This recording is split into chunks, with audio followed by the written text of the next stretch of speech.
जय हिंद फ्रेंड्स। तो हम पढ़ रहे थे धीर सिंह धाबे की शिक्षक परिदृश्य की बुक, और इसमें हम कुछ शुरुआती 3 पेजेस को कवर कर चुके थे। तो आज हम इससे आगे कंटिन्यू करने वाले हैं। ठीक है, यहाँ तक पढ़ लिया था हमने हवा महल प्रोग्राम तक। अब हम यहाँ देखेंगे। तो यहाँ कुछ दीक्षा के बारे में बताया गया हमको, है ना। दीक्षा पोर्टल का मतलब दीक्षा राइस, दीक्षा पोर्टल, दीक्षा राइस, दीक्षा मतलब कुल मिला के दीक्षा प्रोग्राम के बारे में पढ़ना है। ठीक, तो क्या है दीक्षा प्रोग्राम, फटाफट से देख लेते हैं। बेसिकली दीक्षा क्या है, digital infrastructure for knowledge sharing, है ना। तो ये क्या है, मतलब किसके लिए काम करता है, ये सब अपन इसमें जानेंगे। तो फटाफट से देखते हैं कि केंद्रीय मानव संसाधन मंत्रालय विकास ने 5 सितंबर 2017 को शिक्षकों के लिए राष्ट्रीय डिजिटल माध्यम दीक्षा पोर्टल की शुरुआत करी। और इस पोर्टल पर वन नेशन वन प्लेटफॉर्म, है ना, इसके आधार पर एनसीईआरटी द्वारा पढ़ाया जाता है। इस पोर्टल के माध्यम से शिक्षक गुणवत्ता वाली सामग्री ले सकते हैं, है ना। मतलब ये टीचर के लिए, जैसा कि नाम से पता चल रहा है, digital infrastructure for knowledge sharing. Teacher तक ये नॉलेज शेयर करना चाह रही है ना गवर्नमेंट। कौन? केंद्रीय मानव संसाधन और विकास मंत्रालय। 2017 का बहुत पुराना है वैसे प्रोग्राम, है ना। इससे पहले वाले जो पढ़े वो सारे 2020 के थे, 5 सितंबर को। इसी वजह से शिक्षक दिवस के दिन ही लाया गया इसको। और ये पोर्टल टीचर को कुछ कंटेंट प्रोवाइड करवाता है ना। और ये ओपन सोर्स तकनीक पर आधारित है, मेड इन इंडिया और made for India, one nation one platform, है ना। तो ये दोनों इसकी कोट है, ध्यान रखेंगे। जैसे दीक्षा पोर्टल का विकास वन नेशन एनसीईआरटी ने करा है, ठीक है। और कुछ इसमें और क्या है, इसमें देखो काम की चीजें। तो इस पर कोई भी व्यक्ति कंटेंट ले सकता है इससे, जिससे कोई शिक्षाविद हो गया, कोई विशेषज्ञ, है ना। सभी इकोसिस्टम द्वारा दिया जाता है। दीक्षा पोर्टल का उपयोग भारतीय शिक्षा के अच्छा तो, है ना, वही कि शिक्षाविद है, कोई विशेषज्ञ, सरकारी संस्था है या फिर निजी संस्था है या स्वायत्त शासी, इन दोनों के बीच की होती होगी, सरकारी निजी के बीच की स्वायत्त शासी, है ना। तो ये सब कंटेंट ले सकते हैं यहाँ से। बाकी ये इतनी ज़्यादा भाषाओं में इतने सारे लोग जुड़े हुए हैं, तो भाषाएं भी ज़्यादा होनी चाहिए, है ना। बाकी महत्वपूर्ण मंचे, है ना, समावेशी शिक्षा के बारे में भी बात करता है। बुनियादी शिक्षा, गांधी जी की बुनियादी शिक्षा गांधी जी ने दी थी। कौशल के हाथ मतलब हस्त कौशल वाली शिक्षा, ये कॉन्सेप्ट है अपने आप में, बुनियादी शिक्षा और समावेशी शिक्षा वाले, है ना। तो ध्यान रखेंगे, बस थोड़ा आइडिया रखेंगे कि ये भी इससे जुड़े हुए हैं, है ना, इस तरीके से। बाकी व्यवसायिक उन्नयन, ये टीचर की व्यवसायिक उन्नयन के लिए भी काम करता है। मान लो उनको और आगे पढ़ना हो तो टीचर को, है ना, second grade teacher, first grade बनना चाह रहा हो तो उसके लिए काम करता है। बच्चों के लिए कंटेंट प्रोवाइड करवाता है दीक्षा पोर्टल, है ना। हम टीचर बनने वाले तो हमको पता होना चाहिए कि ये सारा दीक्षा पोर्टल है क्या क्या सुविधाएं मौजूद है ना। कभी हमको हमारा व्यवसायिक उन्नयन करना हो तो, है ना, कोई कंटेंट समझ में नहीं आ रहा हो टीचर को, तो फिर कहाँ से लेंगे? इस दीक्षा पोर्टल से ले सकते हैं।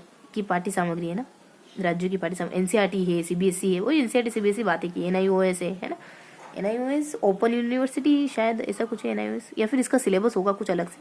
तो ये सारे सिलेबस मौजूद है यहाँ पर, है ना। अलग अलग जिलों की तो, अलग अलग राज्यों की तो नहीं, लेकिन सेंट्रल का है एनसीईआरटी। और एनसीईआरटी वैसे ज़्यादातर एनसीईआरटी अपने बिल्कुल इसको कह सकते हैं अपन यूनिवर्सल है, यूँ देखो तो, है ना। पढ़ाई के क्षेत्र में कहीं भी अगर हमको कुछ अच्छे एग्जाम को फाइट करना होता है तो हम एनसीईआरटी जरूर रिकमेंड करते हैं, है ना। मतलब जनरली हमको रिकमेंड करी जाती है। दीक्षा पोर्टल राजस्थान में भी इसका मतलब एक संस्करण बना, दीक्षा राइस करके। राइस से क्या, राजस्थान करके कुछ इसकी फुल फॉर्म होगी, राइस की। बाकी टीचिंग एंड लर्निंग कंटेंट, है ना, विषय वस्तु सामग्री निर्माण, है ना, तकनीकी प्रयोग, रुचि रखने वाले सृजनात्मक शिक्षक इससे जुड़कर। अब ये कंटेंट कौन प्रोवाइड करवाता है? टीचर ही करवाते हैं। तो हम इससे जुड़ भी सकते हैं, अगर हमको कंटेंट लेना हो तो भी ले सकते हैं, देना हो तो भी दे सकते हैं। दीक्षा राइस जो पोर्टल है वो टीएलसी को मोबाइल पर, दीक्षा ऐप भी चलती है इसकी 24 आवर्स, है ना। तो मतलब क्या पता चला आप इसके उपयोग क्या है, तो जान ही लिया हमने। कंटेंट मिलता है तो उस कंटेंट का उपयोग करो, है ना। प्रश्न बैंक के लिए, परीक्षा के लिए, आकलन क्विज प्रतियोगिता के लिए, व्याख्यान सामग्री के लिए। तो ये नहीं पूछेंगे आपसे, बस थोड़ा अंडरस्टूड होना चाहिए। पूछे भी कि तो हर बच्चा सही कर लेगा, तो ठीक है। थोड़ी सी फैक्चुअल बातें इधर उधर हो जाती है, जिनको अपन ध्यान रखें। कॉन्सेप्चुअल चीजें बहुत आसानी से क्लियर हो जाती है ना, और लंबे समय तक याद भी बनी रहती है। तो थोड़ा सा तथ्यों को गौर करेंगे। कठिन टॉपिक डाल सकते हैं, 1 से 12वीं तक के बच्चों के लिए कंटेंट डाला जाता है इस पे, है ना। और हॉट स्पॉट का चयन कर कंटेंट निर्माण कार्य डाइट और साइट के माध्यम से किया जा रहा है। टीचर करते हैं, डाइट और साइट के टीचर। देखो अभी कहा था कि आप और मुझ जैसे टीचर से जुड़ सकते हैं और कंटेंट को क्रिएट कर सकते हैं, ठीक है। और इसके साथ साथ कुछ डाइट या साइट्स के माध्यम से भी कंटेंट का निर्माण हो सकता है। क्यूआर कोड भी देते हैं किताबों में, ताकि बच्चे अच्छे से समझ पाए, है ना। वीडियो वगैरह जोड़ देते हैं फिर उससे। दीक्षा मतलब digital infrastructure for knowledge sharing. ठीक है, एक ऐसा नॉलेज शेयर करने का प्लेटफॉर्म डिजिटल, है ना। Rice Rajasthan interface for school education, है ना, तो राजस्थान इंटरफेस स्कूल एजुकेशन के लिए। अब दीक्षा राइस के बारे में क्या है, तो ये एनसीईआरटी द्वारा ही तैयार है। इसका एक आइडल वाक्य है, हमारे नायक हमारे शिक्षक हमारे नायक है ना, उदयपुर प्रभाग द्वारा किया जाता है, संचालन उदयपुर ही कर रहा है इसका भी। और राइस के उद्देश्य क्या है, वही टीचर के लिए काम करना, गुणवत्ता युक्त मंच देना, इकोसिस्टम को लाभान्वित करने। तो अगर इसके बारे में, दीक्षा के बारे में अब अगर आपको कुछ बताना हो तो क्या आप बताने की कंडीशन में है, तो अपने आप सोचो क्या क्या पता चला आपको। देखो, चीज़ों को हमको बहुत सहज तरीके से देखने की ज़रूरत होती है ना। चीज़ें होती तो आसान है, लेकिन हम उनको बना टफ देते हैं ना। तो क्या गिवन है इसमें, बेसिकली इतना बताया गया कि ये जो दिशा है डिजिटल कुछ फॉर नॉलेज शेयरिंग करके, ठीक है। तो ये बेसिकली टीचर को कंटेंट मुहैया करवाता है। ये 5 सितंबर 2017 को आता है, एनसीईआरटी के द्वारा बनाया गया, केंद्रीय संसाधन मानव मंत्रालय के द्वारा बनाया गया। इसमें टीचर को शैक्षिक उन्नयन के लिए मदद मिलती है, बच्चों के लिए कंटेंट मिलता है, 1 से 12वीं तक के बच्चों के लिए, है ना। और डाइट और साइट्स के टीचर, मतलब हम जैसे और आप जैसे टीचर और डाइट साइट संस्थाएं इसको कंटेंट प्रोवाइड करवाती है। मतलब जुड़ भी सकते हैं हम इससे कंटेंट प्रोवाइड करवाने के लिए। बाकी इसको कहते हैं one nation one platform, made for India, made in India. 35 से ज़्यादा भाषाएं हैं, तो ये कंटेंट इसका 35 से ज़्यादा भाषाओं में, है ना। बाकी ये बेसिकली इसका एक राजस्थान संस्करण भी बना राइस करके, Rajasthan infrastructure for school education करके, है ना। और इसके उद्देश्य क्या है राइस के, इसके दीक्षा के, तो टीचर को व्यावसायिक उन्नयन करना, है ना। बच्चे को ये टीएलएम मौजूद करवाना, मतलब मुहैया करवाना। तो ये बेसिक बातें हो जाती है इसकी। अब हाँ, दीक्षा ऐप भी है, ठीक है। अब आप हाँ थोड़ा सा दीक्षा राइस के बारे में, जो राजस्थान को उसके बारे में जानते हैं, तो उसका एक आइडल वाक्य हमारे शिक्षक हमारे नायक करके। एनसीईआरटी नहीं बनाया, ये भी उदयपुर इसका मुख्यालय है। बस इतना बस ध्यान रखना है, ठीक है। तो ये कुछ बातें हैं। अब और कुछ ऐसी बातें जो मिस रही है। तो दो तीन इस पे किस का सिलेबस मौजूद है। तो कुछ कोट ध्यान रखोगे, जैसे इंग्लिश थोड़ा सा मतलब याद बनाए रखने के लिए क्या ध्यान रखोगे कि कुछ टर्म हमको इंग्लिश में बताने, जैसे कि किस पर ये वर्क, कौन से सिलेबस इस पर प्रोवाइड है, ये इंग्लिश में बताना होगा हमको, है ना। Made in India, made for India, ये बातें इंग्लिश में बतानी होगी। एनसीईआरटी ने लागू करा, ये कुछ आपको याद रहेगा। दीक्षा ऐप करके है ना। तो बताओगे कैसे सारे बिंदु, मतलब रिकॉल कैसे करोगे कुछ बातें इंग्लिश कंटेंट की, है ना। तो इस तरीके से थोड़ा सा सेगमेंट बना लोगे माइंड में, तो चीज़ें याद आएगी दीक्षा ऐप करके, है ना। बाकी सारी बची कुछ इसकी अदर इन्फॉर्मेशन, है ना। तो माइंड में एक खांचे बना लो कि एक इंग्लिश से जुड़े हुए सारे टर्म बताने, बाकी इसके अलावा कुछ बताना है।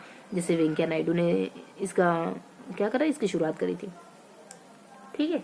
डाइट साइट सारी बातें वही है। दीक्षा राइस भी आता है, प्रश्न बैंक बनाने के लिए, क्विज के लिए प्रतियोगिता, ये तो सब कुछ देख लिया आपने, ठीक है। तो इस तरीके से हमने सब कुछ पढ़ लिया इस बारे में, दीक्षा के बारे में सब कुछ जान लिया ना, दीक्षा के बारे में। तो इस तरीके से हमने दीक्षा के बारे में सब कुछ जान लिया। तो जैसा अपन जनरली धीर सिंह धाबी की बुक को पढ़े थे ना, ठीक वैसे ही पढ़ेंगे। इसको 2-3 बार दोहराएंगे ताकि चीज़ें हमको थोड़ा सा अच्छे से याद हो जाए। इसके उद्देश्य क्या है, देखो थोड़ा माइंड करना। इनके उद्देश्य क्या है, टीचर राइस के उद्देश्य क्या है, टीचर को गुणवत्तायुक्त मंच देना, उसका विकास करना, बच्चों की क्षमताओं को विकास करना ये। और शिक्षा पोर्टल का उपयोग क्या है, थोड़ा सा ये तो थीम तो वही है कि टीचर का विकास करना, बच्चे का विकास करना, कुल मिला के टीएलएम वगैरह मौजूद कराना, मुहैया करवाना। तो बच्चे का विकास मतलब अलग अलग तरीकों से, प्रश्न बैंक, आकलन, क्विज प्रतियोगिता, इनके थ्रू, है ना। तो कभी ये अगर ऑप्शन में दिखे ना तो टिक मार्क करना इनको, है ना, करेक्ट, कि ये आंसर अपने करेक्ट है ना। तो पाठ योजना तैयार करना, शिक्षण उपकरण के रूप में उपयोग। बाकी ऐसा कुछ खास, देखो क्यूआर कोड है, तो ऐसी कोई खास बात अब बची नहीं मेरे ख्याल में, ठीक है। पोर्टल इसका डिजिटल राष्ट्रीय पोर्टल gov.in की शुरुआत की 5 सितंबर को ही, है ना। पोर्टल की भी शुरुआत हो गई थी। दीक्षा प्रोग्राम के साथ इसके पोर्टल को भी लॉन्च किया गया था, ठीक है। तो थोड़ा सा दोहराते अपन, है ना। तो बेसिकली क्या है, दीक्षा टीचर और बच्चे के लिए काम करने वाली एक वेबसाइट है, एक पोर्टल है। इसकी ऐप भी है ना। ये कब आता है ना, और क्या जानकारी इसके बारे में हमको मिली, तो ये 5 सितंबर 2017 को वेंकैया नायडू इसको लेकर के आते हैं। ये बेसिकली पेटी ये NIOS, NCERT, CBSE इन सब के लिए सिलेबस मौजूद करवाता है। टीचर को व्यवसायिक उन्नयन के लिए स्कोप देता है ये 35 भाषाओं में। और सिलेबस जो है, जो भी इसका कंटेंट है वो 35 प्लस यानी 35 से ज़्यादा भाषाओं में मौजूद है। ये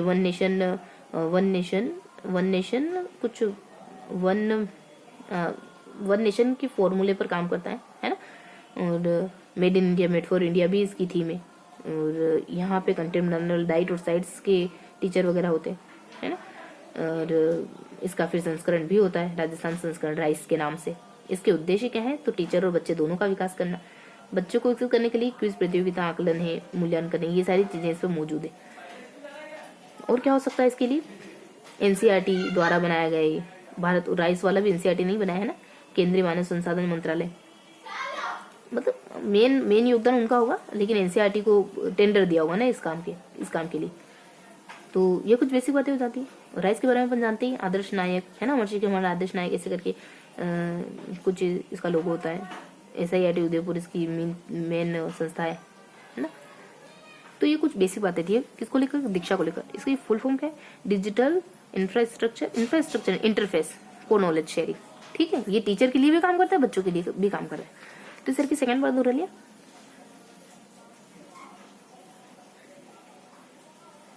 तो फटाफट से लास्ट बार दोहरा के खत्म करते हैं। हमने जाना दीक्षा को, ये 65 में 2017 का आता है। ये बेसिकली टीचर के लिए, बच्चे के लिए, दोनों के लिए काम करता है।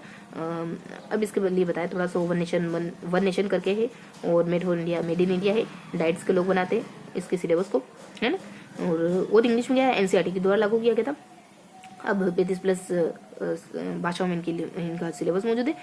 और इसका सिलेबस बनाने का काम डाइट साइट के द्वारा किया जाता है। शिक्षा का उन्नयन करना भी इसका मकसद है, और बच्चे का विकास करना तो यही सही है ना।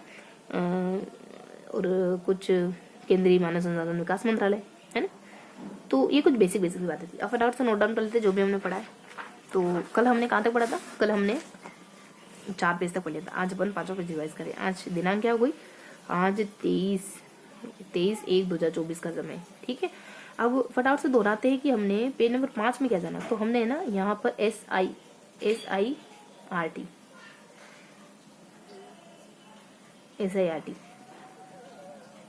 सॉरी दीक्षा है ना, SIRT नहीं दीक्षा, जिसके बारे में पढ़ा हमने, दीक्षा के बारे में। दीक्षा में क्या देखा, digital interface for knowledge sharing, ठीक है, SH नहीं।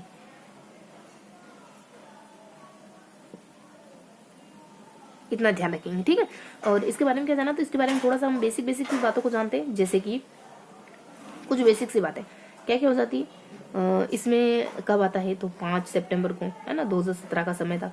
और क्या बातें हो जाती है ना, कि ये है क्या, तो ये टीचर के लिए प्लस बच्चे के लिए प्लस छात्र के लिए एक प्लेटफॉर्म है जो इन दोनों की मदद करता है, दोनों के विकास में। इसके लिए व्यवसाय उन्नयन के लिए और बच्चों को यही कुछ सहायक सामग्री मौजूद करवाने के लिए, सिलेबस प्रोवाइड करवाने के लिए। बाकी NCERT है ना, NCERT इसको लेकर के आती है। बाकी वन नेशन करके एक टर्म से जुड़ा हुआ है, made in India, made for India इससे जुड़ा हुआ है ना। और इसी से राइस भी जुड़ा हुआ है, राइस RIAC करके है ना। और इंग्लिश में क्या क्या टर्म आए थे, डाइट है ना। ऐसे ध्यान रखोगे, चीजें ध्यान रहेगी, डाइट और ये NIOS है ना, और NCERT है, और CBSE इन सब का सिलेबस मौजूद करवाता है, मतलब मुहैया करवाता है। और ये बेसिक बात है कोई। राइस तो लिख लिया हमने। तो ये वो बातें जो अंग्रेजी से जुड़ी हुई थी, ठीक है। बाकी 35 प्लस भाषा में मौजूद है। बस 35 से ज्यादा भाषाओं में जानकारी उपलब्ध करवाता है। तो ये कुछ बेसिक बातें थी इसको लेकर के। इसके उद्देश्य क्या है, तो बच्चे का और टीचर का दोनों का विकास करना। बच्चे का कैसे, क्विज वगैरह है, आकलन वगैरह है, ये सारी चीजें बच्चों को मुहैया करवाना और इससे बच्चों का विकास करना। तो ये कुछ हमने देख लिया दीक्षा के बारे में। अब थोड़ा सा देख लेते हैं कि कोई जानकारी मिस तो नहीं रही। हाँ, यहाँ अपन 5 से 6 लिख देंगे, जहाँ 35 बोल रहे ना वहीं 5 से 6 भी ध्यान रखेंगे कि ये सबके लिए है। एक ये थोड़ा सा मिस था आपने, एप दीक्षा एप भी ध्यान रखेंगे, एप भी। ये कुछ खास बातें तो नहीं है, वैसे सब कुछ कवर हो गया। One nation one platform, okay. Venkaiah Naidu और पोर्टल भी शुरू होता है, तो कुछ खास बातें बची नहीं। तो इस तरीके से हमने अच्छा, मानव संसाधन का क्या था, मानव संसाधन विकास मंत्रालय क्या करता है, ने इसकी शुरुआत कर दी। शिक्षकों के लिए डिजिटल शिक्षा माध्यम पोर्टल शुरू करा था।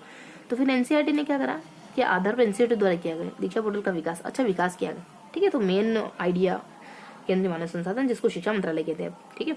तो ये था हमारा आज का पूरा सेशन, जिसमें हमने कुछ कुछ दीक्षा के बारे में जाना, डिजिटल इंफ्रास्ट्रक्चर, है ना। तो इस तरीके से हमने कुछ दीक्षा के बारे में पढ़ा है। तो मिलते हैं अब हम पेज नंबर 6 के साथ। ओके।